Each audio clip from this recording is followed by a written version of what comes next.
मी नामदेव सदाशिवराव फुलपगार, माजी नगरसेवक तथा प्रदेश महासचिव, राष्ट्रीय ढोर समाज संघटना महाराष्ट्र व अखिल भारतीय गुरु रविदास समता परिषद नांदेड।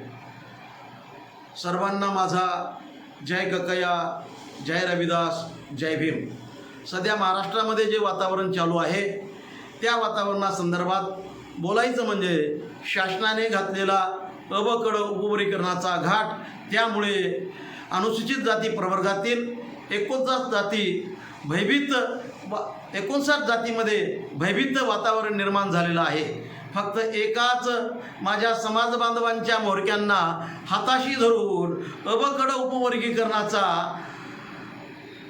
उपवर्गीकरण करावयाचे शासनाने घातलेला हो घाट आहे, हा घाट योग्य नाही। आणि या संदर्भामध्ये मोठमोठ्या प्रमाणामध्ये वेगवेगळ्या 58 जातीमधून मोर्चे निघत आहेत, आंदोलने छेडल्या जात आहेत। आणि यामध्ये सर्वात पुढे माझा बौद्ध बांधव आहे आणि त्या बौद्ध बांधवांच्या बरोबरीनं आम्ही आहोत। आम्हाला हे अबकड उपवर्गीकरणाचं आरक्षण, येणारं आरक्षण आम्हाला मान्य नाही।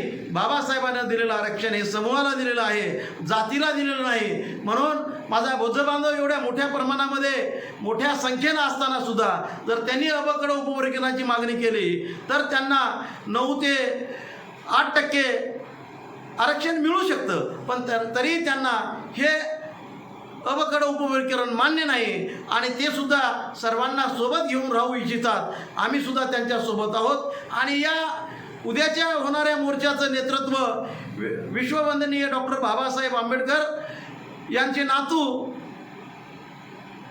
आयुष्यमान आनंदराजे आंबेडकर साहेब हे या येणाऱ्या 30 जून 2026 रोज मंगळवारी हे आपल्या या अबकड उपवर्गीकरणाचं नेतृत्व करणार आहेत आणि या नेतृत्वामध्ये आपण सर्वजण सहभागी होऊया।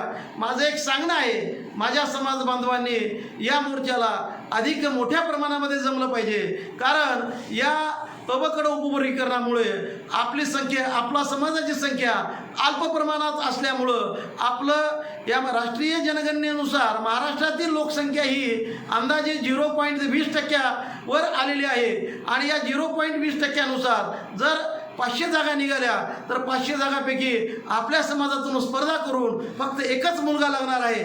भविष्यामध्ये तुमचा मुलगा, तुमचा नातू किंवा तुमच्या घरातील कोणीही सदस्य नोकरीला लागणार नाही। म्हणून मला या ठिकाणी समाजाला सांगायचंय की आपला समाज 25 वर्ष पाठीमागे जाणार आहे, म्हणून आपला समाज लयास मिळणार आहे। म्हणून माझ्या समाज बांधवांनी समाजातील जे सुशिक्षित वर्ग आहे, नोकर वर्ग आहे, सेवानिवृत्त कर्मचारी आहेत, यांनी या लढ्यामध्ये मोठ्या प्रमाणात सहभागी झालं पाहिजे। आम्ही सुद्धा समाजाला जागृत करण्यासाठी लॉर्ड बुद्धा टीव्हीच्या माध्यमातून चर्चासत्रात भाग घेत आहोत।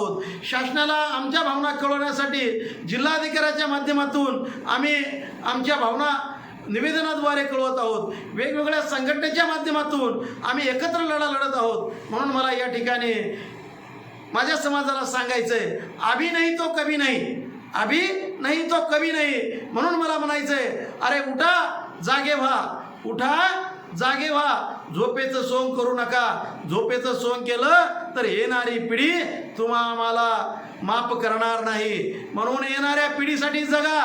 तुमचे जरी पोटं भरलेले असतील तर ते पोटं जास्त काळ टिकणार नाहीत, उद्या भूक लागणार आहे। म्हणून मला समाजाला सांगायचंय की उठा जागे व्हा, झोपेचं सोंग करू नका आणि या लढ्यामध्ये सहभागी व्हा। म्हणून मला एकच सांगायचं जाता जाता, उठ ढोर बांधवा जागा हो, उठ ढोर बांधवा जागा हो, राष्ट्रीय ढोर समाज संघटनेचा धागा हो, राष्ट्रीय ढोर समाज संघटनेचा धागा हो। आणि या राष्ट्रीय ढोर समाज संघटनेमध्ये आपापसातील जे काही मतभेद असतील ते मतभेद सर्व बाजूला सारून आपण सर्वांनी एकत्र आलं पाहिजे। आणि येणाऱ्या 30 तारखेला मुंबई शहरातील जे लोकमान्य नगर आहे, वारलीपाडा आहे, दिघा आहे आणि मुलुंड आहे, या ठिकाणी आपला समाज लाखोच्या संख्येने राहतो। हा समाज लाखोच्या संख्येनं आझाद मैदानावर मुंबई येथे मोठ्या संख्येने उपस्थित झाला पाहिजे। आझाद मैदानावर आपल्याला मंत्रालयावर मोर्चा काढायचा लढवायचा आहे. आपण यामध्ये सहभाग नोंदवूया आणि हा ऐतिहासिक प्रोग्राममध्ये आपण आपल्या हक्कासाठी लढाई लढूया.